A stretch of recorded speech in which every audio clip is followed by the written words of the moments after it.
সবাইকে স্বাগত জানাই। আমি প্যারেন্টিং কনসালটেন্ট এবং সাইকোলজিক্যাল কাউন্সিলর শৈলী মণ্ডল দাস। আমরা আমাদের শিশুদের বিভিন্ন বিষয় নিয়ে আলোচনা করে থাকি আমাদের এই ভিডিওতে। চলুন দেখে নেওয়া যাক আজকের টপিকটি কি।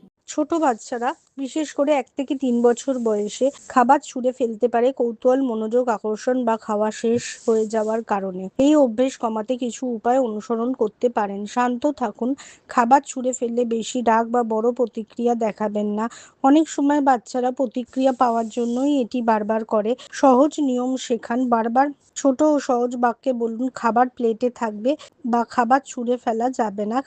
কত মানুষ খেতে পায় না, খাবার ছুঁড়ে ফেলা ঠিক না। অল্প অল্প করে খাবার দিন। একসাথে অনেক খাবার না দিয়ে অল্প পরিমাণে দিন, প্রয়োজন হলে পরে আরও দিন। খাওয়া শেষে সংকেত চিনুন। বাচ্চা যদি পেট ভরে যায় বা খাওয়ার আগ্রহ হারায় তখন খাবার ছুঁড়তে শুরু করে, এমন হলে খাওয়ানো বন্ধ করুন। বিকল্প দিন। যদি বাচ্চা আর খেতে না চায় তাকে শেখান খাবার প্লেটে রাখতে বা আপনাকে দিতে। ভালো আচরণের প্রশংসা করুন। যখন বাচ্চা খাবার সুন্দরভাবে খায় তখন প্রশংসা করুন, যেমন খুব ভালো, তুমি খাবার প্লেটেই রেখেছো। প্রতিবার একই নিয়ম অনুসরণ করুন। একদিন অনুমতি দিয়ে আরেকদিন বকাবকি করলে বাচ্চা বিভ্রান্ত হতে পারে। যদি বাচ্চাটি খুব ছোট, 1 থেকে 2 বছরের হয়, তাহলে মনে রাখবেন এটি অনেক সময় স্বাভাবিক বিকাশের অংশ।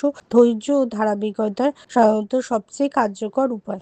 বিভিন্ন প্যারেন্টিং কাউন্সিলিং করা হয়, চাইল্ড কাউন্সিলিং করা হয়। এছাড়া স্পেশাল চাইল্ডদের বিভিন্ন ধরনের স্পিচ থেরাপি, অকুপেশনাল থেরাপি এবং এবিএ থেরাপি এই ধরনের সেশনও করানো হয়। তাছাড়া যে কোনো কাউন্সিলিংয়ের জন্য বড়দের বাচ্চাদের জন্য আপনারা কিন্তু আমাদের সাথে যোগাযোগ করতে পারেন স্ক্রিনে দেওয়া নাম্বারে।